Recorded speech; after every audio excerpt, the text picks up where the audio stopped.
Hello and welcome to Social Media for Humans, the podcast that empowers you to do social differently. Your host, Alexis Bushnell, and her guests discuss their experience of social media as business owners, users, and ultimately humans, with insights and advice to help you find an effective and ethical strategy that works for you. Grab yourself a drink and join the conversation. Hello, I'm Alexis. My pronouns are she, her.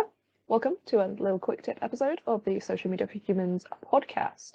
Today, I want to chat a little bit about how you can set boundaries with your social media, especially if you're running a business, because it is something that I know a lot of people find really difficult.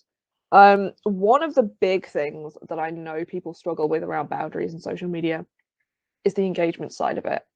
And for me, I am really big on engagement. I believe engagement is the most important thing on social media, outreach engagement, actively being a part of the communities that you're in. Chatting to people. The clue is in the name, social media. But it can also take a lot of time. It's very easy to get lost scrolling, doing scroll, chatting with people can be really fun. So there are a few ways you can do this. One is set a timer. This is like kind of like generic advice. Set a timer when you go to hop on and do your engagement. 5 minutes, 10 minutes, 15 minutes, half an hour, whatever. I tend to say as well, don't be doing engagement while you're doing something else. So don't put on like a half-hour show on the TV to do your engagement while you're sort of watching it, because unless if you are somebody who can focus on the show and also like leave thoughtful comments, how about it? You do you. I am definitely not that person. Okay, if I'm sort of got a show on, I'm watching the show. And then I'm just sort of scrolling and liking, I'm not actually doing kind of useful engagement. I'm definitely not leaving thoughtful comments. So I tend to say try to not be doing other stuff so that you can actually focus for that amount of time. And it is time better spent, shall we say. So yeah, try setting a timer. Another thing you can do if you are worried about the speed with which you are replying to DMs, comments, stuff like that, is to actually include the information of when you will be checking in on those things in your bio, or even in sort of as almost a signature on the bottom of your posts. So if you are conscious that you are not on social media every day, maybe you check in on a Monday and a Friday, maybe you check in on a Tuesday and a Thursday, maybe you never check in at the weekends, maybe you only check in at the weekends. If you're somebody who feels conscious about that and who feels like, well, people are going to send me a DM and they're just not going to get anything back, or they're going to reply, they're going to leave a comment on my post and I'm not going to reply for a couple of days and they're going to think that I don't care about their comment. If that is your thought process, it is absolutely fine to put just a little note automatically, even on the bottom of all your posts. If you're using a scheduling system, you should be able to do this really easily. Or you can just have a thing that you copy and paste and whack on the end of any captions that says, I check in and reply to comments and DMs on this day, or between these hours, or whatever it is. Or put it in your bio and set up an autoresponder for your DMs and messages that says that. Because that tends to be the sticking point for a lot of people, is like people don't know. And if people don't know when you're checking in, it can feel really scary to just not reply to those comments. But if they know, if there's a note that says like, hey, I only scroll on Instagram on Tuesdays between 7 and half 7, then they know. So now you don't need to stress out about it. You don't need to feel bad about it.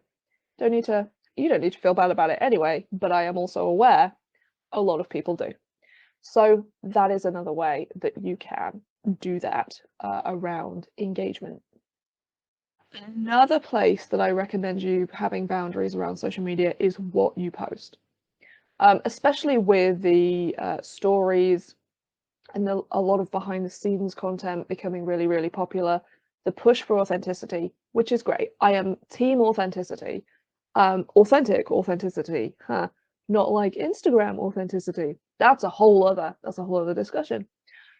It can be really easy to get swept up and to think, oh, everybody is sharing their family holiday photos. Maybe I should do that. Everybody's sharing their trip to the beach. Everybody is talking about their mental health. Everybody's talking about their physical health. Everybody is sharing their political views. If you are not comfortable sharing those things, you need to decide in advance. And this is something I say to every client I work with. Before you start posting anything, figure out what you are and are not comfortable sharing.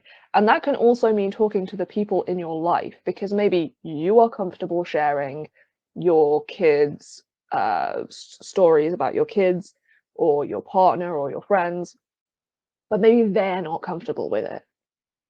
And you have to respect their boundaries as well.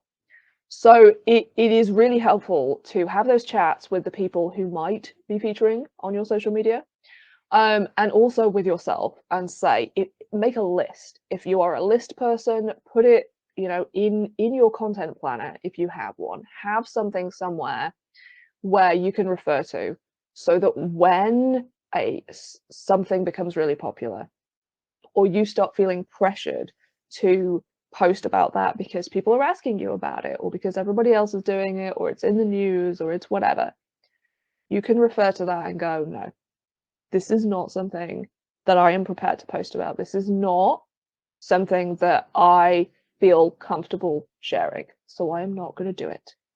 Because once it's out there, the internet is forever. Even if you delete it, somebody could have screenshot it. It might be somewhere. So it is much, much, much, much better to err on the side of less.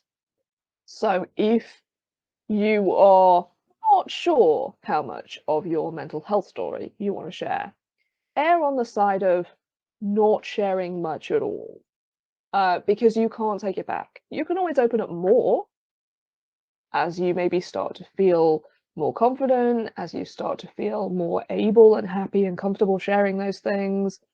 You can always share more, but you can't, there is no undo button on the putting stuff out there. So please, please, please have an idea of what you are and are not happy sharing, and make it a list, make it a tangible thing that you can check in with, so that when you feel that pressure, you can look and go, look, no, I committed to not posting about these things because it is not comfortable for me. Because there are so many times that people get swept up in the moment. They get swept up in, maybe it's a really important thing that's going on, that's trending, that there's a hashtag, everybody's getting involved, talking about it. Maybe it's something that you recognize is really, really important, a conversation that really, really needs to happen. And then people post about it, and then a day later, a week later, they feel so vulnerable and so upset and so scared and just so not happy that they did that. It really is not worth it. It is much, much better to not post that thing. If you want to, you can write the post, and maybe future you will feel in a better place and be able to talk about that. Great. You don't have to post it. And it can be really helpful to have a list of some description, so you can check in with your previous self and go, okay, but we arranged not to talk about this stuff because it makes us feel not great. It doesn't feel good for us, so we're not going to mention that. So they are sort of three little quick tips for you with setting boundaries around your social media. I would love to know what boundaries you have around social media, so do let me know.